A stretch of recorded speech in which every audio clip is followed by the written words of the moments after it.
Well, he's a cutie pie. I might put him in Potomac. Okay, yes. Yeah, he can come right on to Potomac. Oh.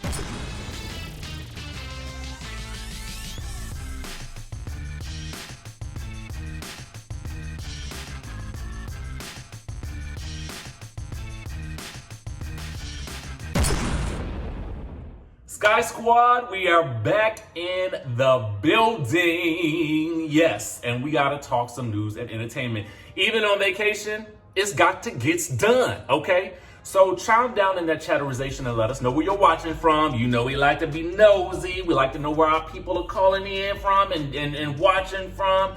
All that good stuff. Make sure you guys subscribe to the channel and hit that notification bell button as well, okay? Now, with that being said, y'all know today we got to talk about Jen Shah and what happened in that good courtroom yesterday. It was a mess. It was a mess.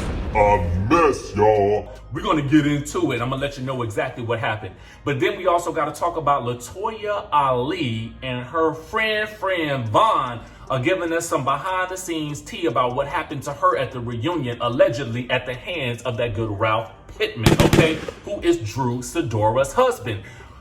This is a crazy story. I am a little bit shocked to hear it, but this is what LaToya is alleging, and we're going to get into it, okay? Now, first things first, let's get into Jen Shah. Now, yesterday, they were scheduled to appear in some type of virtual court where she was expected to enter a plea deal, okay? So in this first appearance, the defendants are expected to usually enter a not plea deal, okay? Now, this is all according to Ben Winslow, who was tweeting all about this.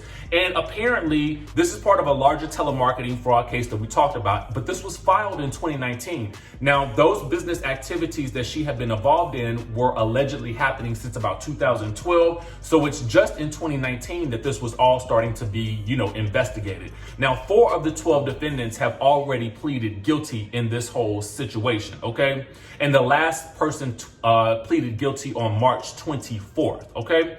So let's give you guys an update, all right? The hearing yesterday was really expected to be short. Now, they were supposed to appear virtually and enter their pleas. Now, the judge was on reminding people to mute their mics, okay? Somebody was on the line who said, I'm on for the Housewives trial, okay? So the problem with this whole situation was that everybody was on the line and it was creating a big mess because there were probably more people on the line from media outlets than were there typically in what would normally be a regular, virtual court session, okay?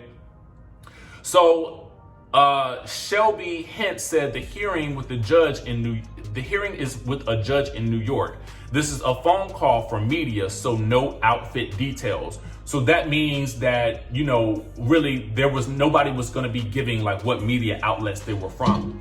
So then they said there were so many people on the call, the prosecutor says they can't pick out attorneys on the video.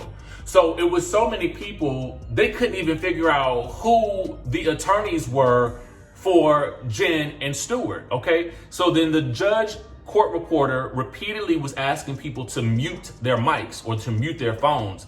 And some people think that they're muted, but they aren't. And so you can hear people on the line saying, do you watch Bravo? So this was not really going too well, okay? So the judge starts by saying that this whole situation is not ideal, okay? And so then when the judge did come on the line, he says that there were 159 participants on the call. Is everybody on, okay? And then they were still having trouble hearing from Jen Shah's attorney.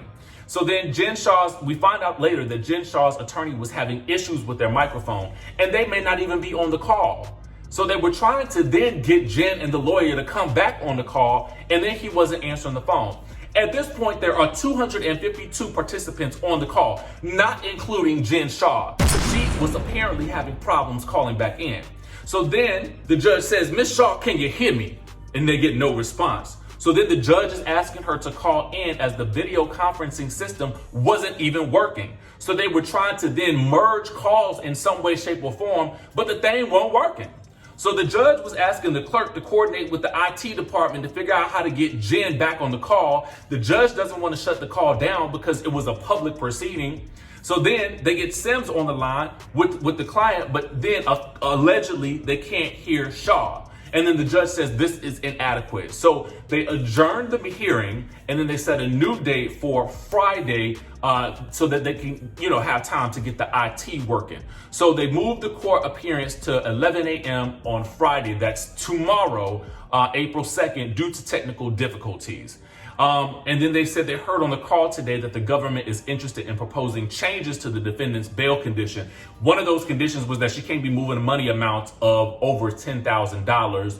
I don't know why people really would need to do that on a regular basis anyway, so it didn't really make that much sense to me. So that's what's going on with Jen Shah and the trial yesterday. Well, the hearing yesterday that went awry, okay? So I didn't even know that you could call into these things. So if you got a little time tomorrow at 11 a.m., make sure you call into the Jen Shah hearing to hear what's going on, okay? You guys can get the tea for yourselves, all right? You ain't even got to wait for it no more. You can actually call up in, dial into the court, and actually hear what the people got to say. And just make sure you mute your phone, okay? Meanwhile, let's head on over to that good LaToya Alis Twitter account, okay? That's where it all went down yesterday. So here is what's going on. Now, you guys remember that LaToya was, she was a little sick. She had to get a little antibiotics, before she went to the reunion. And people was thinking that she wasn't going to come. Now, the word on the curb was that she was scared because she didn't want to face all the, the heat that they knew she was going to get from the reunion. Whatever the case may be, it was a big dramatic production, but she ended up making it to the reunion. Okay, now here's what happened though when she was getting dressed, all right? So she says, I was sick at the reunion. Drew had Ralph's barber barge into my room without knocking with a camera in my face and said compliments of Drew's fedora and handed me a vitamin C packet. Security kicked him out. Drew denied it. Lying heifer, okay? Then she says, and I get called out for acting crazy. Wouldn't you if someone barged into your personal space while getting dressed, on top of that recording me without my permission? So she also released a YouTube video where, I think it's a YouTube video. Yeah, it's a YouTube video where she basically walks you through the situation. I will put that link in the description down below so that you guys can watch it for yourselves. But basically in that video, she's basically telling us that she was half dressed when this person came up in there. Now in the video, she says that she came, she went running out into the hall. She was screaming at the producers. It was turning into more of a Love and Hip Hop type of reunion, but none of this was being filmed. So by the time she got out on that reunion stage, she was lit and she was ready to go in, and Drew was allegedly denying any of this ever happened. So then she goes on to say, you, the same one, had a child out of wedlock. My heathen self was married and had 3 babies, boo.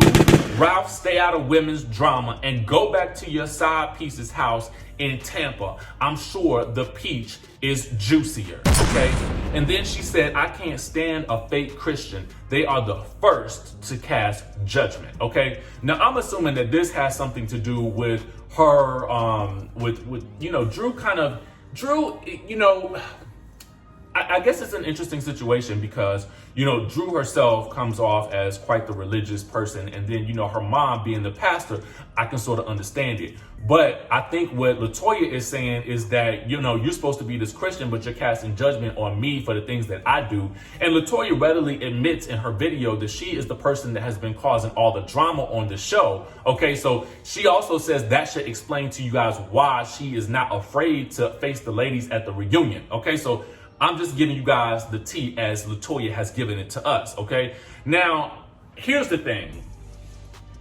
I don't really know what to make of this situation, because if Drew is denying that it ever happened and LaToya is saying that it did and she was upset about it, and if you watch the video, her friend Vaughn was even like, yo, if I find out that was Ralph getting up into women's business, he didn't really go on from that, but what he did say was that this is going to get messy, okay? And I'm gonna tell you the truth. It's already messy. It's already messy. The situation is crazy, but I want to know what you guys think. Let me know in the comment section down below.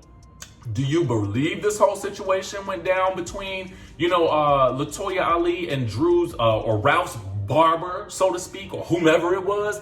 I want to know what you think. I want to know who you believe. I want to know whose side you're on in this situation, because this is something crazy that we never really have seen or heard of with a reunion happening, especially not with, Real Housewives, because this is something that I feel like we would see more or less on a Love and Hip Hop show. Like LaToya said, she felt like she should have been on Love and Hip Hop at that moment. And quiet as it's kept, maybe that's the show for her anyway. I don't know. Anyway, let me know what y'all think down in the comment section down below. It's about to get crazy as the reunion approaches, and I'm shocked that we actually got this tea from LaToya anyway. Make sure you guys stay locked onto the channel, hit that notification bell button, and I will catch you in the next video.